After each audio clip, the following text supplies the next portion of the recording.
Well, good Friday evening. Welcome to the pregame show. We got the old crosstown showdown, the Nolan Creek shootout, as they call it, coming up in a few minutes. And joining me on the pregame show is one of those fellers that's involved in the Nolan Creek shootout, and he's got his 12 gauge. He's ready to go.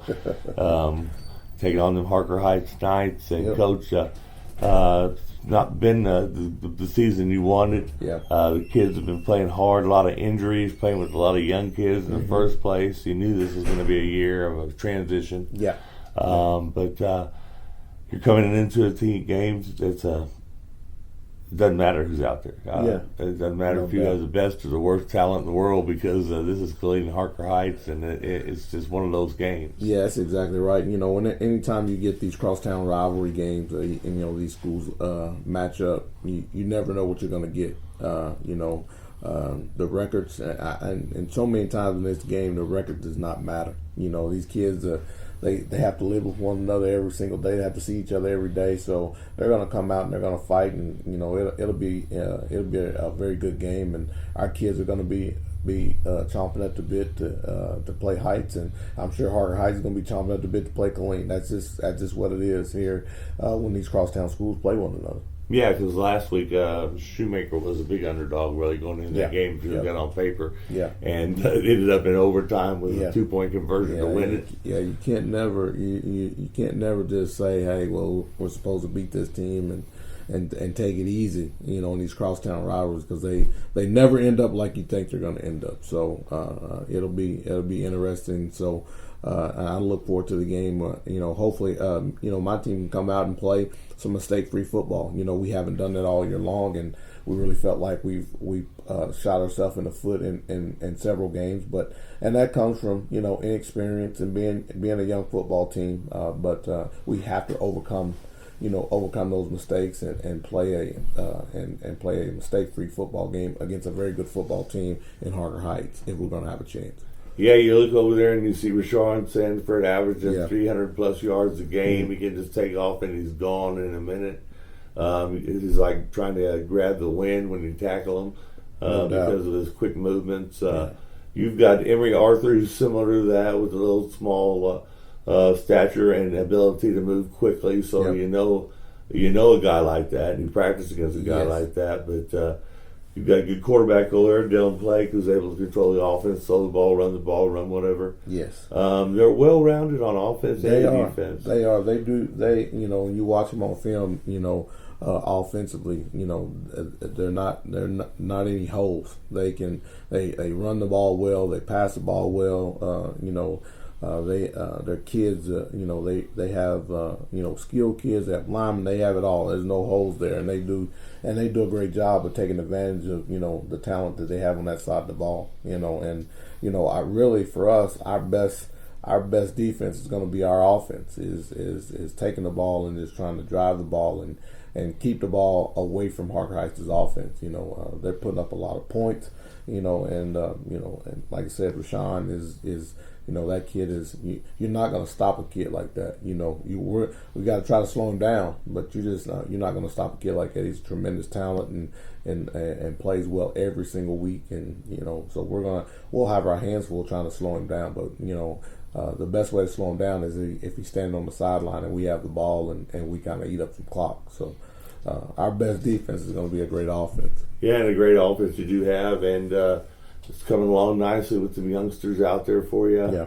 Talk about some of those guys. I know Roderick's back. Is he 100% yet? Yeah, I don't know if he's 100% yet, but he's pretty close, and he's played well for us, all year long. And that kid just has that it factor. He's a competitor, and he's been, like I said, he's been playing hurt. He's a competitor, and you're going to get everything from him every single game, and that's what I love about him. He's a hard-nosed, competitive kid. And that's what we get from a bunch of those kids. Jacoby Thomas is really having a good year, playing really well. And like I said, you mentioned Emory and DJ have done a great job running the football for us. And Cade on the outside at receivers played well and to come in and had to play some different positions for us and really done well. Those guys are, on that side of the ball have really done a great job.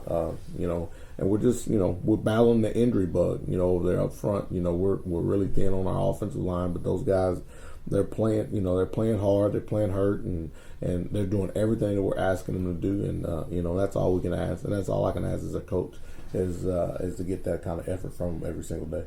I don't want the defensive scheme or anything, but what do you do against a team like this? Is this one where you put 3 up and drop 4 back, or what? Well, I tell you, we're gonna try to keep. We got to try to. Yeah, we need to play 13 to have that extra man out there for a shot, but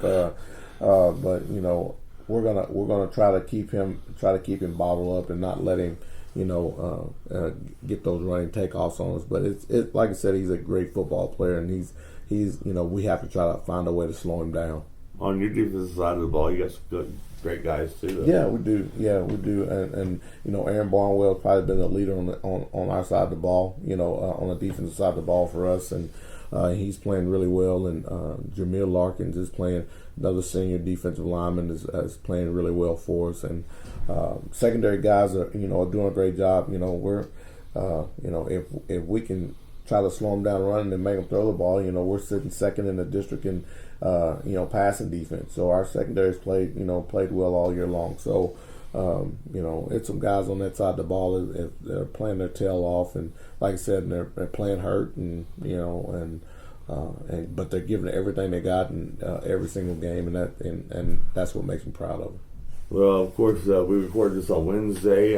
What's the feeling like around the field house this week? Are they just ready to go Friday? Yeah, they're always excited. If you can't get excited for game day, and then something is terribly wrong. So they're excited, ready to go, ready to play, and they're playing against their friends.